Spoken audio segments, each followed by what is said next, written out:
Sa kanyang kaso? Yung piskal na paso. Attorney, yung sinabi mo kanina, yung bawal silang mag-agree. Bawal yan. On the ground of nullity of marriage. Kasi wala nga tayong divorce.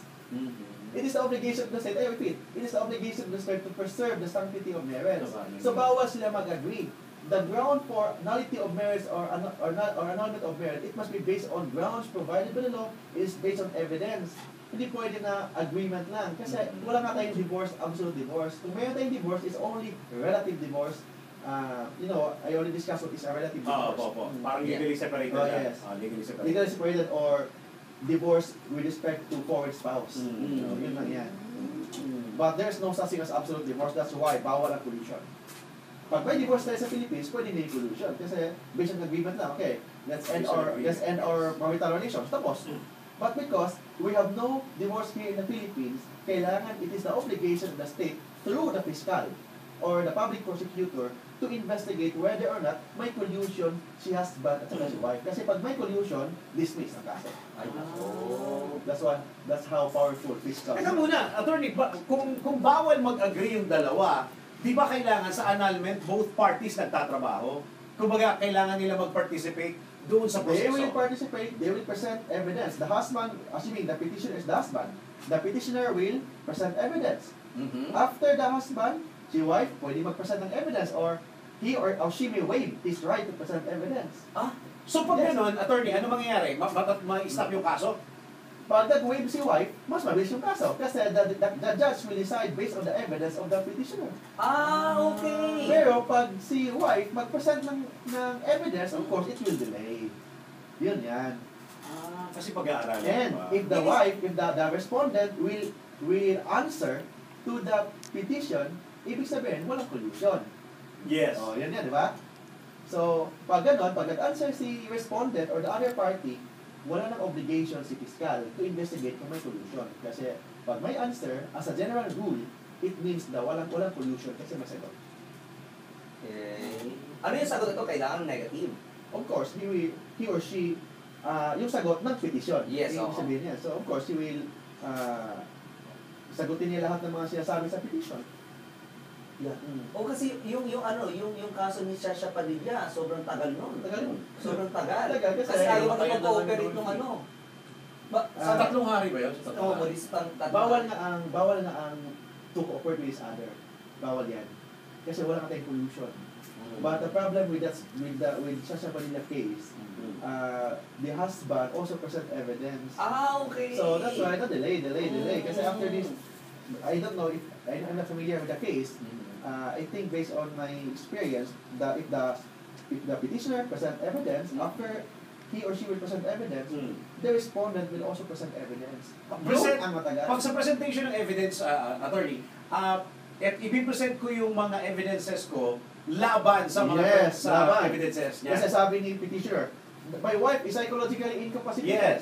Si wife naman, mag-present, no, I am psychologically fit. Yun ang matagal. That's why pa-delay. Kasi it will take 3 to 4, 5 years. Kung gawin ni Shasha Padilla, huwag na mag-react. I think there's no problem with Shasha Padilla. I think with the husband. The husband, I think, present evidence. Contrary to the evidence of Miss Padilla. Kasi si Shasha nag-file Yes. Tapos si yung lalaki ang ayaw makipag-iwalay. Ayaw, Hindi, parang gusto niyang parang gusto niyang parusahan. Ito, ang ganda ng tanong dito, mula ito sa Tugigaraw, sabi niya gano'n, yung kaibigan niya raw, yung friend niya, yung tatay, Siya yan. yung tatay daw, nagdala ng babae sa bahay. Ayan! Ngayon, nung magdala ng babae sa bahay, itinira sa bahay. Nako! Nung itinira sa bahay, yung lalaki, gusto na makipag-alal doon sa asawa. Ano daw ang habol ng asawa para hindi ma-annul yung marriage? Kasi mahal pa rin niya kahit magdala yung tatay ng asawa Of ng course, babae. assuming si husband nag-file ng nullity of marriage on the ground of psychological incapacity Sa kanya. sa kanya. Sa kanya. Okay, the wife may present evidence that my husband is psychologically fit. Okay! Kasi evidence laban sa evidence Evidence laban sa evidence. Bawal nga ang stipulation, bawal ang agreement kasi wala na tayong divorce sa Philippines. That's why in the Philippines, in marriage law, we need lawyers. Ayun. Lawyers. So, papahirapan kita. Oh, Papahirapan yan. ko yung dalawa ng kabit mo. Yan. Parang ganon. Or you can file criminal case against your husband.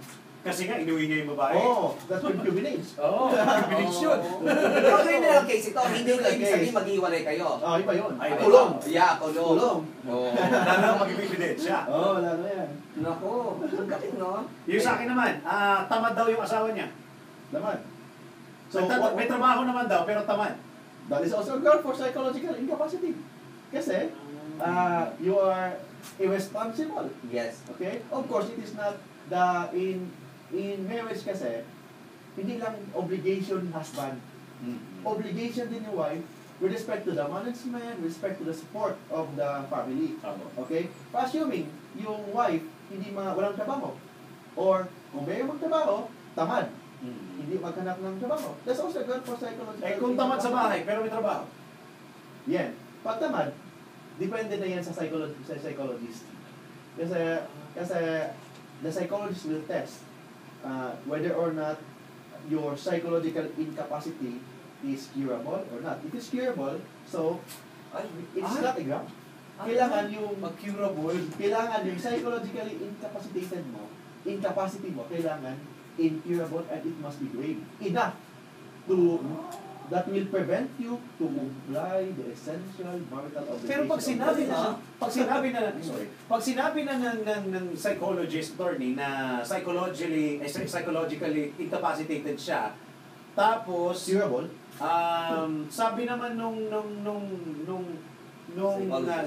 asawa, hindi, okay yan. Eh, may psychologist versus the missus. okay. Oo. In that case, si husband mag-present ng psychologist, si Mrs. mag-present din ng psychologist, and it is the obligation now of the judge to determine sino nagsasabi ng totoo. Eh, paano pag hindi naman nagsubmit yung lalaki doon sa pinreset na psychologist ng babae? Depende na yan ni judge. Depende na yan. Siya na rin ang mag-decision. Assuming that the judge will grant Yes. the nullity of marriage, it is not final yet. Oh. Pwede pa i-appeal yan ng Office of the Solicitor General sa Court of Appeals. After the Court of Appeals, pwede pa sa Supreme Court. That's why how powerful the Office of the Solicitor General in respect to nullity of marriage. Ang habang proseso pa talaga. Kung hindi nag-appeal si OSG, walang problema. Mhm. Final na yan. After 15 days, final na yan. Pag final na, yung decision, i-registered mo sa NSO, and you're now single. Okay. Yan. So, hanggang hindi mo na-register sa NSO, Hindi pa yan. hindi ka single. Single kayo, only in relation to both of you. Yes, But in relation to third party, Yes, oo. void yun. Okay. So, kailangan pa ipa-register yan sa National Ano po yung Statistics sabihin ng Office. void yun? Void. Hindi siya pwede magpakasal. Hindi pwede Oo. magpakasal. Kahit na nag-grant na ng korte. Assuming nag-grant ng korte, but hindi niya pina-register ng NSO, Oo. the marriage is already void sa inyong dalawa. Okay. But in relation to third party, Correct. walang, yung party has no obligation to know what kind of decision Yes. is that unless the decision is registered with the NSO. So, mananatila sa NSO, nag-marriage kayong dalawa. Oh, yes. Nag-marriage kayong dalawa. Oh, yun nga. Oh, So, kailangan naku. i-register sa NSO. Oo. Sabi niya dito, yung nag-text sa atin kanina, ang sabi daw ng kanyang abogado, magpadulas daw siya sa fiscal. Paano pag wala pa rin mangyari, ano po bang gagawin ng ex-husband ko kasi hindi na siya nag-counter affidavit? Una, bawal yung magpadula sa piskal. Bawal yan. Pero Unahin yung muna natin. fiscal is very powerful kasi siya lang ang may obligation to determine whether or not may collusion. Kasi pag walang collusion report ng fiscal, it will delay the case or sometimes the case may be dismissed. Paano yun, attorney, kapag aliba, nag-grant na ng fiscal, ng korte na annulled na kayong dalawa, pero ikaw, na agree party, parang sa'yo mo, hindi, may sabuatan ng fiscal sa kayong Magpahal ka ng appeal sa Court of Appeals. Ayun! So, ano po yung puntahan ko po yung na yun. Actually, yung susunod kong question eh. Oh. Yung proseso doon sa korte na pinanggalingan nyo, na nasabi na psychologically incapacitated yung asawa mo, tapos granted. Ngayon, pumunta ka sa Court of Appeals, ano yung proseso doon? Parehas din ba ng proseso ng pinanggalingan na korte, attorney? In the Court of Appeals, it's mere on appeal case yan eh. So it means you will just file memorandum, appearance brief, so there is no more trial in the Wala Court of nang Appeals. trial. Wala nang Based hearing. only on pleadings. Kasi Court of Appeals is not a trial court. Hindi siya trial Hindi siya trial court, Okay. it's an appellate court. Same also with the Supreme Court. So, lahat ng trial, doon nangyari sa regional trial court. So, after the regional trial court, pag tumaas na sa Court of Appeals, wala nang trial yan. So, based only on papers or pleadings. Kailangan magaling yung lawyer mong sulat. Oh. Kasi there are some lawyers na magaling magsalita, hindi magaling magsulat. Okay. Ay sabi niya, ano daw, kaya daw tumatagal dahil sa fiscal. So siguro anong dapat niyang gawin doon, attorney? Palitan niya kaya abogado? Gano'n katagal yung matagal? Kung Kasi gano'n, 16 years na raw silang iwanay ng okay. asawa. kung gano'n, kung yung fiscal matagal, pwede niyang pumunta siya sa city prosecutor. Ask for the transfer of the case to other fiscal. Ayun! Or kailangan pa rin dumaan sa prosecutor office ng Okay. city or Huwag na province. transfer sa ibang korte, Not court.